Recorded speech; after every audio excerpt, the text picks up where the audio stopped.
There's bad, then there's so bad it's good, and then there's Ator the Blade Master, a film that does everything so poorly that it crosses the badness event horizon and emerges as something completely unique.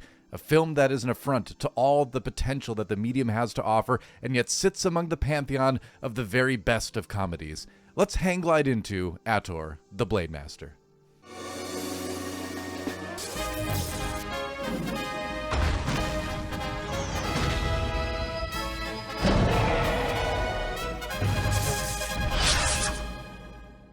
All right, welcome back to Nerd Legion. We continue our 80s fantasy marathon with Ator 2, the Sword Master.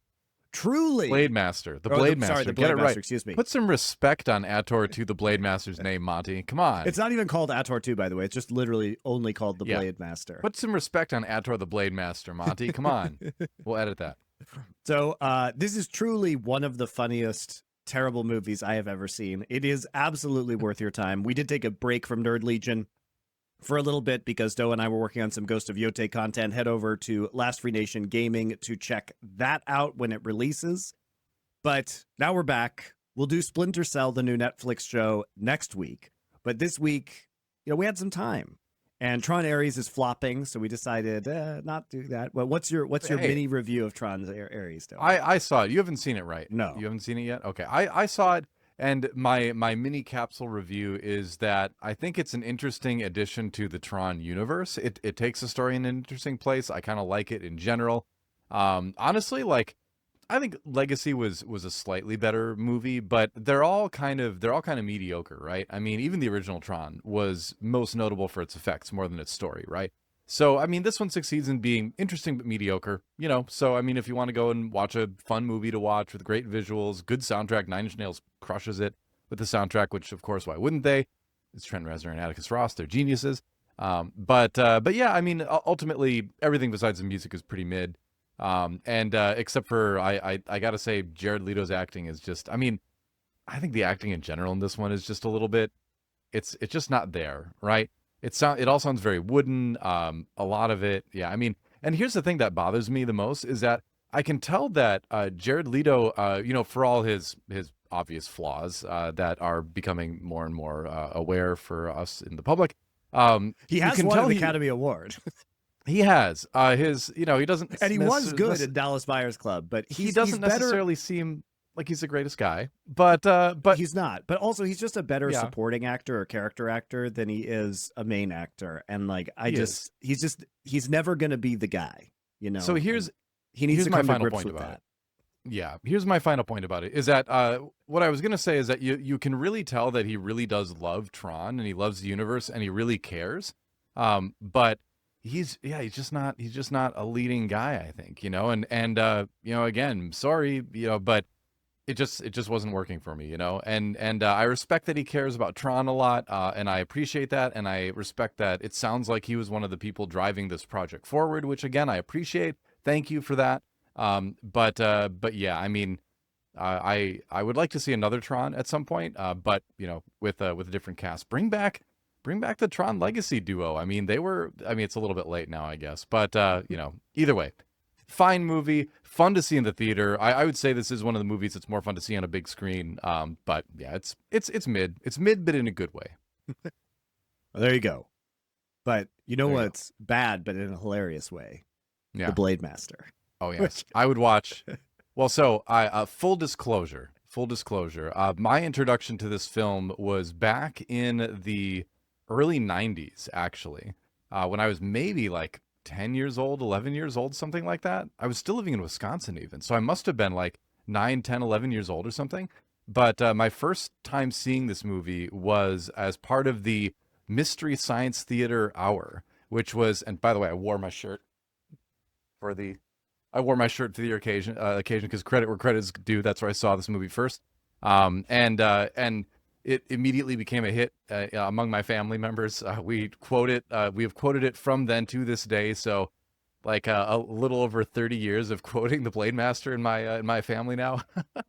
But yeah, that's where I saw it the first time. Obviously their commentary on the show was hilarious. But the movie itself really stood out too, in terms of being just this masterpiece. I think even though I couldn't articulate it back at that age, like I knew this movie was special. It was different from all the other bad movies I was watching. It reaches a pinnacle that few, if any, other bad films can reach in terms of being absolutely terrible in every single regard, but incredibly entertaining to the degree that I would watch this movie 100 times more. And I've already watched it 100 times. I would put this movie up in terms of sheer entertainment value against any Marvel film that's ever been made, any Star Wars film in the last 20 years at this point.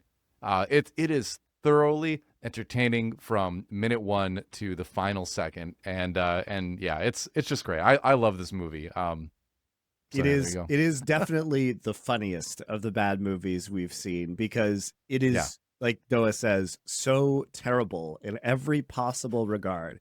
From the acting, which is wooden and awkward, and shows actors that barely know how to interact with each other.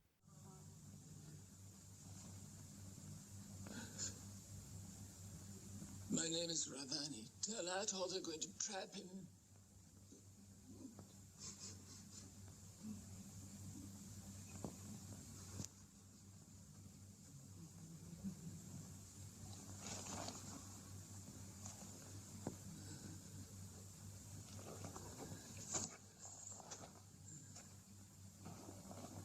To the music, which sounds like a drunk man on a synthesizer randomly pushing keys.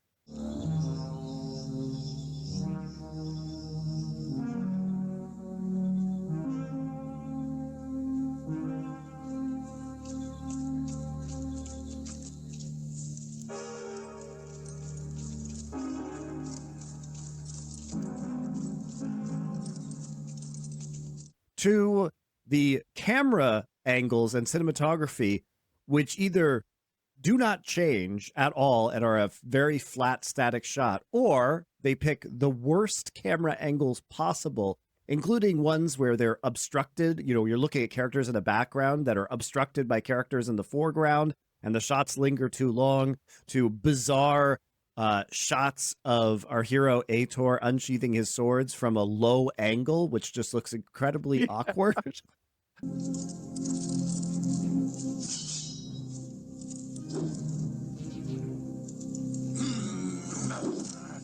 Yep. Yeah. The lighting, terrible. The costumes, cheap. The sets, awful. The combat, horribly Laughable. choreographed. He has one move. Did you notice he has one move in that? Here's the Ator combo. This is like the instant kill combo that the Ator like video game character has apparently. Your enemy will always swing at you from the top. So you block the chop and then you slash across like this. You go like this, and then you come across the stomach, and that's how you kill every single enemy in the game. I mean, movie.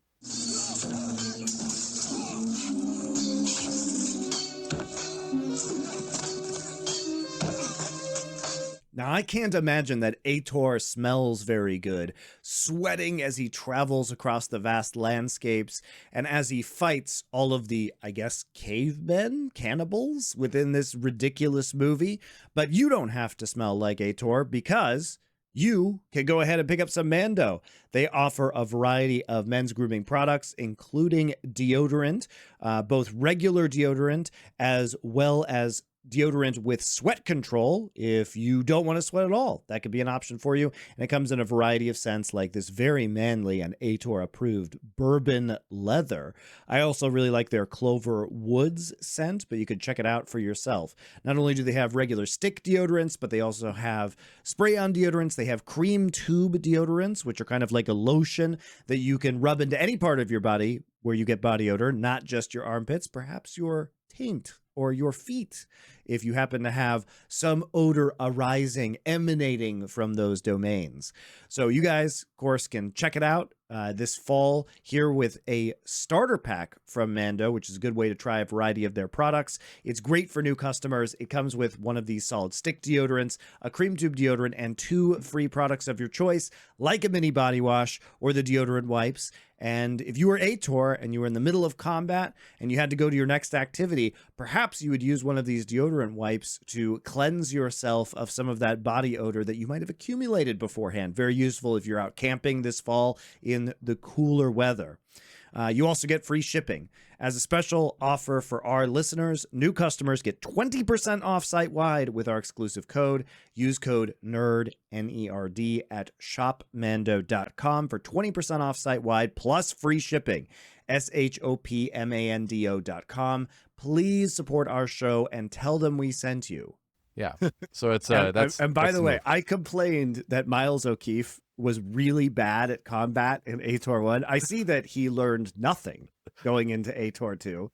And Yeah. while Arnold Schwarzenegger feels really believable in terms of his power and ability with weapons in Conan, Miles O'Keefe despite looking jacked, feels weak and unable to actually swing a sword in this.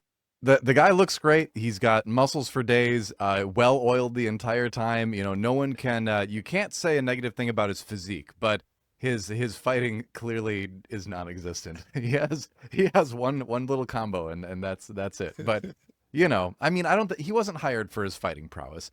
Clearly, there were no background prerequisites outside of looks when it came to this film, or mustache length in certain cases. But you mentioned earlier that it looked like the people didn't know how to interact with each other. Well, I'll tell you why that is, Monty. Because although this was made for an English audience release, it was filmed in Italy, as many fantasy films were back then. And a majority, a lot of the actors apparently could only speak Italian. And so they just would shoot scenes where the English actors would speak their lines in English, and then the Italian actors would just say the lines in Italian, and then they would dub English over it later on. So it looks like that because they literally don't have any idea what the other person is saying. And this was, by the way, extremely common in every Italian movie from this era, which is that even if they were all speaking English, it would still be ADR'd. This was just the way they filmed stuff in Italy. So... But it is, I've never liked this about Italian cinema from like the 1960s into the 80s. Not a good way to do it. No. It's not. It also just sounds really bad and unnatural, even when it's done well, because you can tell it's like the audio is captured in a studio afterwards, so it doesn't really reflect the environment in any way, and it just sounds very weird. And also, you never get it quite right with the mouth, even if it's the same actor, which it rarely is, by the way. Mm-mm. Even if it's the same actor doing the voice lines, making it the lips match the audio perfectly is very difficult. So you always have this kind of jarring sense of it being slightly off. So if you guys want to check out Foreplay, we talk about this on Suspiria as well, which is a 1970s horror film. Same thing, even though those actors were speaking English. So you guys can check that out. But yeah, it is a problem, and it is very awkward. But to the Blade Master, I mean, this is truly a masterpiece of unintentional hilarity. Also, the writing. It is great. Possibly the worst dialogue I have ever heard. It is simultaneously... It goes nowhere, and it sounds like a person with 80 IQ trying to be witty. Do you imply that you are a conqueror who claims the spoils of victory? Or are you a common thief?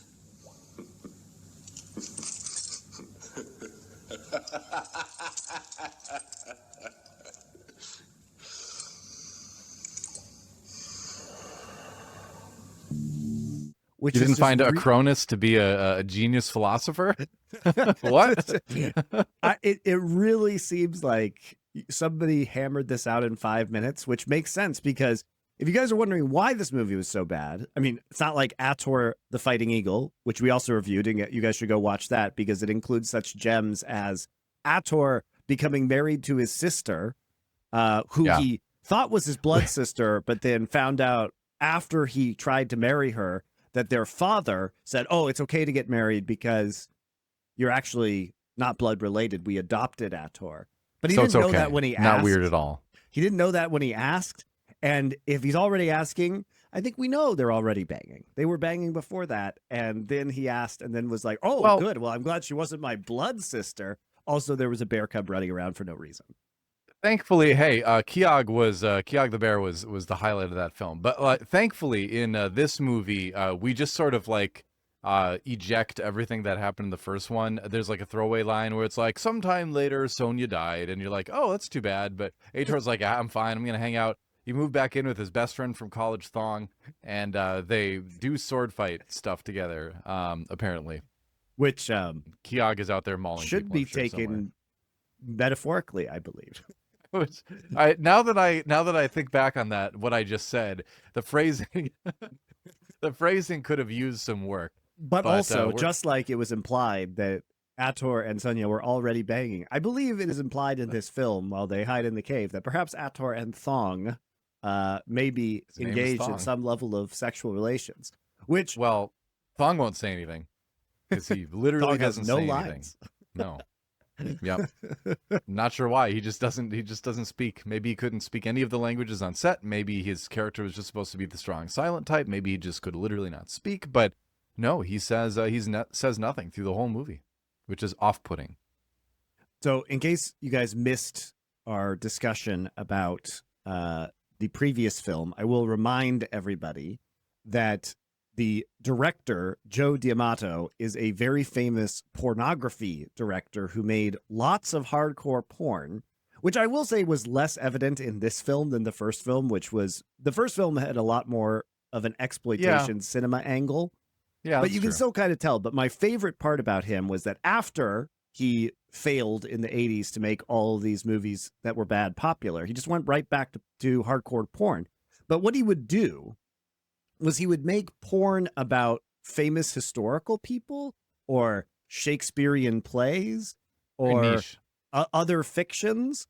So, for example, he had porn called things such as Hercules, a Sex Adventure, Caligula, Not very creative. the Deviant Could do Emperor. better. He had porn about Robin Hood, Amadeus Mozart, Scarface. He parodied Showgirls with porn. He Isn't that kind of- did Isn't that kind of just defeat the purpose a little bit? Like or repeat the purpose? I don't know. who can know, Noah? My favorite title, I have not seen it, was Tarzan 10. As in he had done 9 previous ones. Tarzan 10, Shame of Jane. What a winner. What a So this is stellar the guy human we're being. dealing with who is directing this film. So shout out to Joe D'Amato and his very extensive pornography. We use directing in only the loosest sense of the word. I think he just vaguely waved, like, do the thing over there. And then they did. And he was like, great, lunchtime. Well, so let's talk about go ahead, unless you had something else. Go ahead. Nope, that I was just describing our All right. good friend Joe D'Amato and his wonderful back, Joe. oeuvre. He's over farming, as the kids would say. Yep. But let's talk about the characters. We've got Ator. We've talked about him. Obviously, the titular star of the film, and I mean that in every sense of the way that word sounds. Hex. But anyway, we've got Mila, and we've got Zor. Zor's our big bad guy, and we've got Akronos, who are kind of like our big three, and Thong as well. But he doesn't say anything, so it's hard to think of him as a main character. He's just kind of there, and he sneaks around. He does free them from the snake cult people, which we'll get to that, I suppose. But let's talk about the other characters. So we got Akronos, Charles Borromel, who Possibly a wizard, possibly a scientist. does he do magic? I don't know. Does he? He knows that other magician though. He sends Zor to talk to that other guy. I forgot about that. What was his name? The other, I don't know. Sandur. That's right. Yep. Sandur, the other magician. Anyway, that doesn't go anywhere.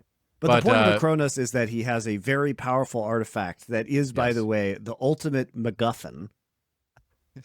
It's a nuclear bomb. We find It's out. called at the end. geometric nucleus, and he makes it. And at the beginning of the film, in true MacGuffin fashion, we are introduced to the glowing crystal. And he tells Yep. his daughter Mila that it is everything, nothing, That's right. Rich, poor, good, and bad in some of the least spectacular writing I have ever encountered. And then she just kind of shrugs it off and goes away. And then it just becomes this MacGuffin for all the characters, even though nobody knows what it does or why anybody wants it for the entire movie. What is it? It is everything and nothing. It is life and death, goodness, riches, poverty, and evil. It all depends on man, what man does with it. Then it might be a weapon. Exactly. And like all weapons, it must be kept away from ambitious men. It can be anything, though. If it's everything and nothing, Monty, it can be whatever you want. It can be a bicycle. It can be a blue whale. It can be a Tandy computer from the early 90s. It can be, which is what they use, I think, for the soundtrack on this. It can be anything. It can be anything. But he kind of just gets captured and slapped around a lot for most of the movie. And there's some, like, him and his daughter get pretty close in some of the scenes. But given that this is an Ator movie, that's not so surprising, I guess. Wow. So Mila, his daughter, is then sent out to find Ator. And by the way, if you're wondering what is the connection between Ator 1 and Ator 2, the answer is absolutely nothing, because this movie could have been about any hero and it would have made exactly the same amount of sense as this one, because there's no continuity outside of they literally save money by doing a voiceover montage at the start of the film to recap the last film, but none of the events in the last film have any bearing. Ator doesn't bring any additional artifacts. A bunch of his sister wife was killed apparently, or died randomly. And so all we get is he's living in a cave and is still good at fighting, which could have been anybody, including a new hero. So why they even bring Ator into this is a mystery. Because we're glad it's Ator. I mean, Ator is he's like a 007 James Bond type. He's like a Indiana Jones type. He's like the Witcher, right? Where you can drop him in like any story and you're just happy he's the protagonist, in my opinion. You're just like, all right, sick, another Ator story. That's what I'm all about, right? I was really looking forward to this one. That's right, yeah. So you've got that. You've got Zor, who's our big villain. Wonderful mustache. He was known as David Kane Houghton when they made this movie. And now he goes by David Brandon, apparently. Just couldn't pick a one first name for his fake stage name, so he just went with two of them, I guess. But he was acting right all the way up until 2024, believe it or not. And even had a decent role in that Medici TV series, apparently. I didn't know this until I looked him up. I'd be like, whatever happened to that guy? But yeah, he's had a pretty successful acting career since this movie, mostly in Italy. But, in general, he's kept working, so props to him. I mean, I guess because he is extremely bad with maybe the worst haircut of all time in this film. Yeah, but that's not his fault, though. Somebody else dressed him up like that. And I mean, it was his fault to deliver the lines the way he delivered them, as bad as they were. Sure, but did he even deliver them in the way you heard? With him is Zor. Did he even deliver them in English? The thing about Zor is that he needs to chew on the scenery. Like, if you're given this part and the dialogue sucks, you really just need to go whole hog. And instead of Zor, he's just very wooden and reserved, which just isn't working for me. But is that the actor, or is that the guy who ADR'd him? Because he might have been one of the people speaking Italian in that, because he is Italian, as far as I can see. Because he's David only Brandon done, is like, acting. Irish. Is he? But he just works in Italy, I guess. Yes. All right. Well, never mind. David Brandon doesn't sound like a very Italian name, does it? Oh, yeah. I see now. My research wasn't very good. Anyway, he probably speaks English. Unless he speaks Irish only, which is very low probability. Yeah, that's probably a rare thing. But he's got a great mustache in this. And that's what's important. And what's more important, maybe, is that he's got one of the big black swan hat from the first movie. You said there were no connections to the first movie. That is the helmet that isn't like the guy who trains Ator wears in the first movie. It's very Greba? similar at the very least. I'm not sure if it's exactly the same. Greba, right? No, I'm pretty sure it is. I'm pretty sure it's the same hat. I'm like 99% sure. I Hold believe on. you. I've seen this movie a lot. I'm going to look up Greba, though, because I haven't seen that one as much. But I'm not finding it off the top of my head. Similar look, though, Greba and Zor. I wonder if they're related. I wonder if Zor is like the son of Greba, or if he's some sort of like the spider cult, person who fell out of favor or something like that. Oh yeah, it's totally the same hat. Look, check it out. They brought it back. I'm gonna copy paste it to you in our Discord chat that we have on. See, check it out. Absolutely the same hat. Yep. See, You are correct. And so we do have a major connection between the first movie and the second movie, and that there's a strong implication, Monty, that Zor is in some way culturally, maybe even family connected to Greba from the first movie, who also did end up being the villain. Your fan fiction aside, there's plenty about this movie to discuss because there's so many bad things that happen. First off, it opens with a scene of cavemen eating raw meat that has no bearing on the rest of this film. It is an extended scene. Are the cavemen explained? No, they are not. Do they have any relevance to the story? No, they don't. And after our cavemen scene, we immediately see the capture by Zor of Akronos. And this is where he asks it. His goal of capturing Akronos, who used to be Zor's teacher, is never really explained either. And you just get a bunch of fake philosophical, terribly written dialogue with a static camera shot of them standing in front of a table that goes back and forth forever. And then eventually you get Zor saying, well, I could torture you and get the information about where you sent your daughter, but that would ruin our little game, as if he doesn't really care about where his daughter went, but does care and wants to guess instead of just getting his daughter back and preventing Ator from coming. You see, Monty, you have to understand the depth of Zor's character, really, where he wants to be the megalomaniac controlling the world, wants to harness the power of whatever that thing is called again. I can't even remember. The nuclear bomb. Geometric nucleus, that's what it is. He wants to have that, right? And he was a student of Akronos, like you mentioned earlier. So he pretends that he can hold himself to a higher ideal, and he tricks himself into thinking that if he just is noble in certain regards, then he can be, he's not the conqueror that everyone sees him as, right? So there's a big depth of conflict within the soul of Zor, really, as far as what he wants versus how he gets there, and he has trouble reconciling those things, and that comes through very well in the dialogue, I think. But also, the geometric nucleus that he wants is literally just in the cave that he captured Akronos in. Sure, but he doesn't actually search the cave for it at any point in time.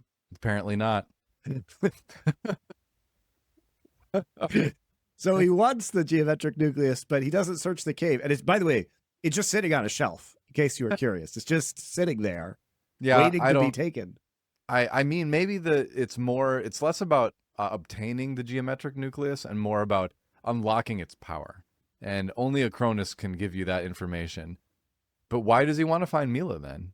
I don't know. It's not important. So Mila runs away and finds Ator after getting shot by an arrow, but she finds him almost immediately. We're told repeatedly that this is a long and dangerous journey, but conveniently that is just cut out of the entire film. So she just teleports, gets shot and then teleports there.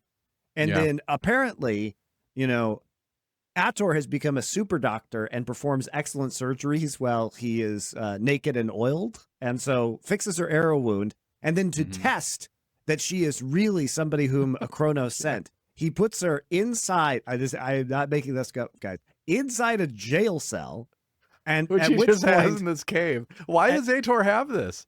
At which point, the test is that can she make explosives in 5 seconds by scraping some dust off the wall blow open the jail door with her homemade explosive just by hitting a rock onto the powder. No flint and steel, just hit a rock on it.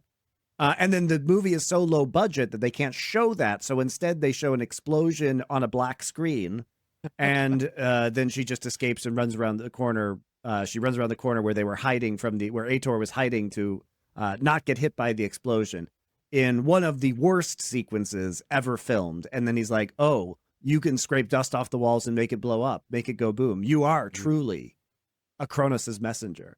Truly the daughter of Akronos. Like, I mean, who else would be able to look at the wall and be like, is this wall stuffed with gunpowder? I'm like, okay, I guess I'll just use that. Like, is this flint over here? Sure, why not? But so what's much more important, or much more interesting rather, about Lisa is, or about Mila, is the actress that portrays her, Lisa Foster, who didn't go on to do much acting, but did go on to work in visual effects, including on movies like Conehead, Cliffhanger, on the Academy Award nominated Mario Brothers as well. James and the Giant Peach, remember that stop motion one? That was Lisa good. Foster. And then went on to work in video games. She was a CG supervisor for Squaresoft's Parasite Eve. Do you remember that? Way back in the day? Great RPG. Worked on the Lord of the Rings video games as well. She was a senior producer for a couple Call of Duty games. So went on to have a very successful career in visual effects and video games. Yeah, so props to Lisa Foster. Mila ended up being a real hero for us in terms of doing a lot of cool stuff in movies and games that we like. So shout out to Lisa Foster there and her ongoing video game career. There you go. So they then travel back to try and save Akronos from Zor.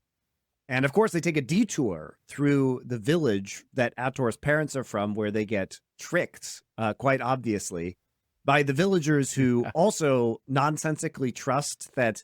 So the villagers are getting sacrificed to a snake god by some Mongol stand-ins.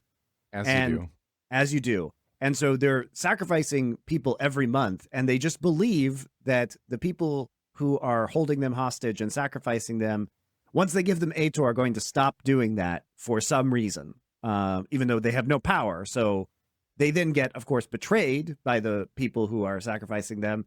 And Ator then has to fight a snake in exactly the same scene from Conan the Barbarian. So actually in the snake pit with the snake god fighting the snake, where they just actually take that scene 100%.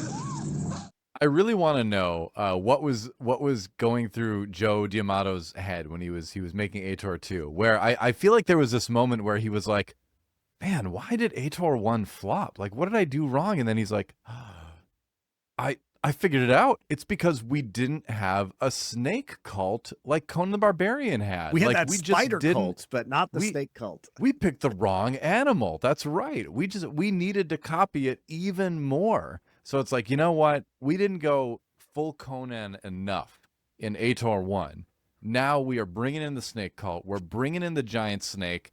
It's going to work out this time, guys. This is the secret sauce to successful barbarian films. Snake gods.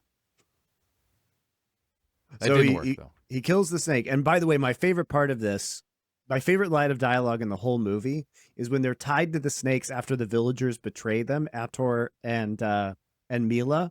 And Mila's like, why didn't we just go and save my dad? We're still alive. And Thong is free. I wonder if it wouldn't have been easier if we had just kept on going to the aid of my father.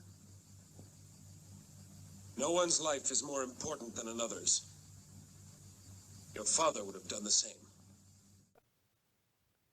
Yeah. Which is both funny and accurate. I have to say, as terrible as the dialogue is in this, Noah, and as nonsensical as the plot is, that one moment is what you want characters in other movies to say, and she just fucking says it in this one, which is, why didn't we just go save my dad? To which Ator nonsensically replies, well, no life is more important than another. Let me tell you, the life of the guy who has the ultimate weapon is, in fact, more important than the lives of those villagers. Because if Zor gets the ultimate weapon, the geometric nucleus, then a lot more people are going to die. So absolutely, that is a stupid thing. You shouldn't be side questing while your main quest is about to end in tragedy.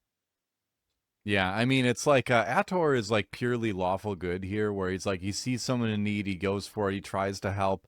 No matter the consequence. Where Lisa is more like neutral good in this, where she's like, she's good, but she's more pragmatic, right? Which is, in terms of the greater good, probably the better way to go in this case. But, like I said, I think this just makes Ator's character all the more lovable, where he's like, you know what, the world's in jeopardy, but I got to save some people from this snake cult. I got to visit the hometown, I suppose there's a connection to the first movie. He goes back to his hometown, right? There's no ridiculous dance, though, when he gets back this time. There's just a depressing scene where they try to recruit people to fight the snake cult. So after they escape, then they go to have their final showdown with Zor, in which we have another very funny scene. So greatest scenes in movie history. Noah, what's great about this movie is that there are some intentionally funny moments that are legitimately very funny. Sure. Like Mila's line at the stake, like the fact that when Ator goes to fight Zor says, "What? You need two swords?" and taunts him into dropping a sword, and then Zor picks up the sword and he has two swords, which is just really funny. It's just really funny. Yeah. Ator. At last. Come on. I'm not afraid of you.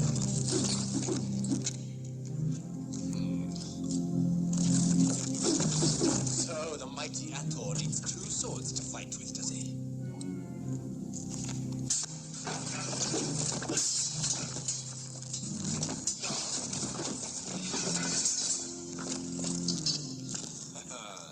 I always knew you were a fool. A clown. I mean, again, because it's just Ator is just this lovable, goofy, good guy, and everyone is exploiting him, and that's just how it goes. But you love Ator for it. But yeah, should we get to the scene that everyone will remember in this movie? Everyone kind of talks about is that when they're approaching the castle, and they're like, "How are we gonna get inside? It's too well guarded." And Ator's like, "I've got a plan. You guys just, keep an eye out outside," or something like that. And then it cuts to him taking off from a hill on a hang glider. And you're like, wait, what? I'll keep them busy outside. Don't you worry now. Everything's gonna be all right. You must have something in mind.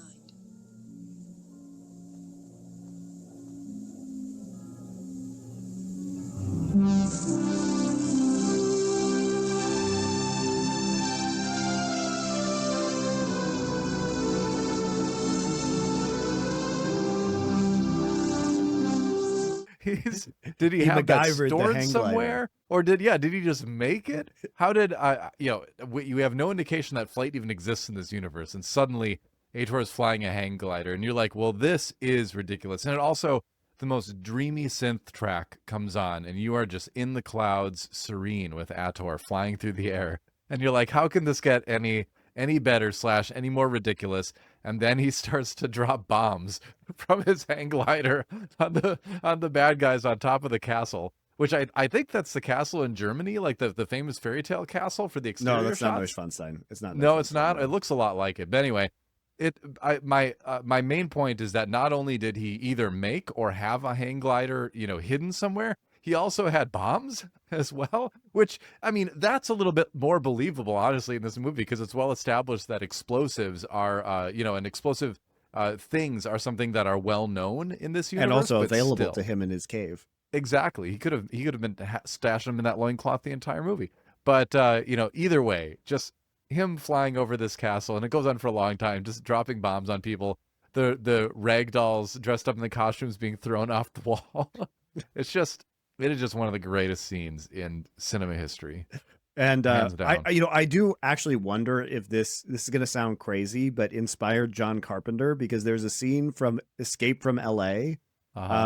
Where Snake Plissken is fighting a bunch of people, and there are actually people in hang gliders dropping grenades. So I do actually wonder if this inspired John Carpenter in the 90s during Escape from LA. But you're right, though. And that I skipped ahead to the last fight, but honestly, there's so much hilarious stuff that happens on the invasion into the castle, including him and Thong fighting the invisible guys, which is super funny. Because it's literally Ator and Thong just falling over and getting punched.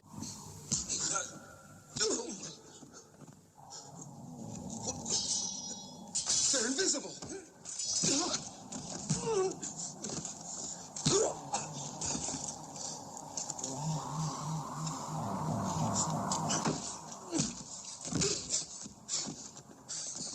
And their solution to this problem. See, my solution to the problem, DoA, would be to take my sword out and swing it around if an invisible guy was punching me, because he doesn't have a weapon as far as I know, right? But no, they throw their capes over them to make like sheet ghosts out of the guys, and then they hit them with their swords. I would say you don't need to do that part. You can literally just slash the air if they're trying to get close enough to you to punch you, but they don't do that.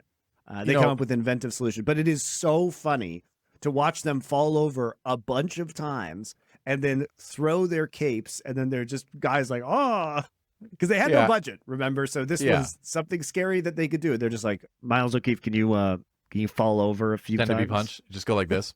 And then like fall over, do that a couple times. It's like watching a child pretend to be punched, because every kid does that, right? When they learn about punching and stuff, they're just like, oh, I'm getting punched, and then they fall over. It's like, it's that level of acting. But it is hilarious when they throw their cloaks over them as if this is the answer, as if they knew exactly where they would be, so they could throw the cloaks over them. But if they knew where they would be, so they could throw their cloaks on them, why didn't they just slash their swords there instead? Why do you even need to do the cloak thing? If you knew where they were going to be, you can put the sword there too. But I think this is another through line of the first movie too, because remember, he fights his shadow in the first movie. So it's kind of like fighting an invisible, enemy again a little bit, So we've got some, spiritual connection, I guess, maybe that. But yeah, out of nowhere, there's like invisible guys they have to fight, and it just, that's what I love about this movie, is you just never know what's going to happen, and everything that happens is totally unexpected and completely ridiculous and hilarious. It's never disappointing. But that fight when he runs into the castle too. He fights there's one scene where he fights like 4 guys, and every single move is block, horizontal slash. Then he turns and block, horizontal slash, and then block, horizontal slash.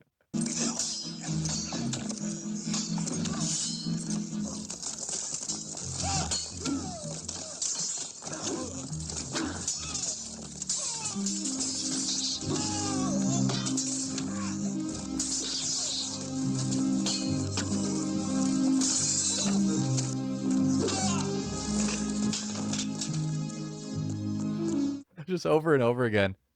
That's great. And yeah, so we get to the final fight anyway. Yeah, and that's where Zor tricks him into dropping a sword and then takes his 2 swords. And then when Ator is about to defeat him, Akronos stops him for this is just a mind-blowing reason. Apparently, during this fight, Ator disarms Zor.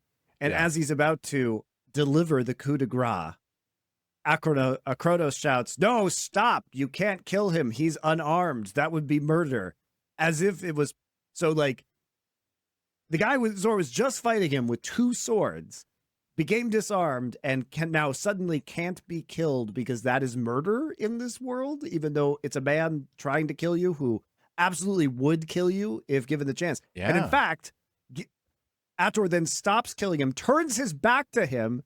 Zor then picks up the swords and charges him, and only Thong, who then kills Zor, saves Ator, who is about to die because he wouldn't kill Zor, and then turned his back on Zor to leave. It's okay to stab someone in the back Just not kill them when they're unarmed. That's what we've learned. Also, like, what about so this brings up a lot of questions about legality in the Ator universe, in my mind. For instance, why is it illegal for Ator to kill Zor, who is a well-known torturer and murderer, and it just was trying to fight him? He wins the fight. Why can't he kill him there? And yet it is theoretically okay to drop grenades on people from hang gliders. You know, they may be armed. They might have a sword on their body, but they can't defend themselves. So it seems like even if that's still within the letter of the law, it's not really the spirit of the law, right? You know, because is the law literally someone with a weapon? Is that the key? Or is it someone who is defenseless? Because I would say those poor soldiers on the wall were defenseless against Ator's hang glider grenades. So I think I have a lot of questions about the laws of this land. I think someone needs to write a long, extended also wiki who about is this. going to put who is going to arrest and put Ator on trial for killing Zor, who had Right. who was taking Akronos hostage and then created a potentially very dangerous situation where he was trying to steal an Yeah. all-powerful artifact. But I don't know, this but is just another. it is a hilarious anticlimax because he's like, no, you can't kill him, and then but still Zor dies 2 seconds later. Yeah, I mean, it's just another hilarious example of how Ator is like the ultimate goofy good guy, because he's like fighting and he's just like, oh, I can't kill him. Oh, okay. And he just turns around and starts walking away. He's like, oh, it's illegal. All right. Oh, I'm not gonna do that. Sorry, Zor. It's like, how did Ator live to be this old? You know, it's it is really incredible the levels Ator goes to try to be the good guy. You know. So Zor dies, and then we are left with the geometric nucleus, which is given to Ator, and Ator takes it away to a foreign land and destroys it, which then creates a giant nuclear explosion mushroom cloud. We're not kidding either. Yeah, It's just literally a long shot of a nuclear explosion. Yep. And so, DoA, what we are left with is that Joe D'Amato, the director and writer of this film, was apparently, unbeknownst to us this entire time, trying to make some thematic commentary on the power of nuclear fission. Because remember, at the beginning of this, it says it could be good or bad. It could be to create poorness or richness, just like, nuclear reactions could make energy, can be used for good things, but they can also be used to make bombs. So it turns out that Ator 2, the Blade Master, is just an extended commentary on the morality of nuclear theory. Yeah. Which, I mean, that came out of left field, gotta say. You should have seen it coming. You should have seen it coming. They set up the entire time. And all I gotta say is, Oppenheimer who? Like, what movie? Ator is like the commentary I go to for philosophy on the ethics of nuclear technology. You know, it's and then he just and how did he escape the nuclear explosion? I just assume that either one of two things happened. One, Ator is so buff that he outran it, or B, he just stood there at ground zero and took it full on in the face. But he's Ator, so he's fine. And the nuclear explosion, the fireball and the pressure wave just hit the like 2-inch thick body grease and just slid right over him. And he was fine, you know. And he's like, "Whoa, I didn't expect that. Hope nobody got hurt. Did any squirrels get caught in that? I would feel terrible." I think that's what happened. That's my headcanon anyway for that. And then he rides a horse. Oh no, he has a chat with Mila first, where he's like, "This is a one-man show, baby. You don't want to get mixed up with a guy like me, Mila. I'm a loner, a rebel." He basically does give her the speech from Pee-wee's Big Adventure, doesn't he? Yep. And then he just leaves. It works. Yeah, and then he leaves. It was very similar to Lone Wolf and Cub at the end, where he's like, "No, I got to do this alone, baby." That's true. Although it's less extreme, though. In Lone Wolf and Cub, he's like, "I will literally cut this bridge and kill all of us before I let you come with me." Whereas Ator is just like, I'm out. But did you notice when he was riding his horse off into the sunset, that long horse scene? He rides past some very prominent tire tracks, like some sort of path that was well traveled by wheeled vehicles. I'm not talking wagons. It was did not. yeah, missed that one. That's where if you watch the the VH1 oops commentary on wherever it'll pop up on the screen and be like, there were tire tracks in the scene and they didn't notice. I don't think VH1 did that though. Does VH1 exist anymore? I don't even know. Is that channel a thing? Do they still exist? Idea. This is a legitimate question. I haven't had cable TV for almost 20 years now, I think. So I don't know. I'm gonna Google that after this, or maybe Bing it. We'll see which one does better. But I'm curious. Well, DoA, and that will end the Blade Master. I have a question for you because we are going to do this. I'm the expert in everything Ator though, so there is a third film called The Iron Warrior.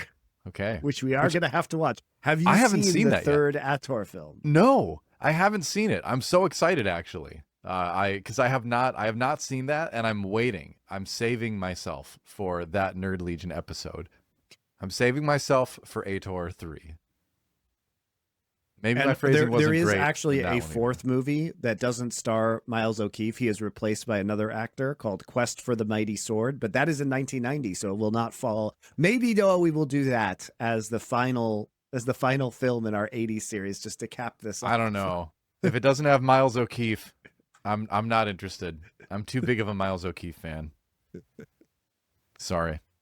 So there is more Ator, guys. It will be coming up. Iron Warrior was in 1986, so it will be a little bit further on in the future.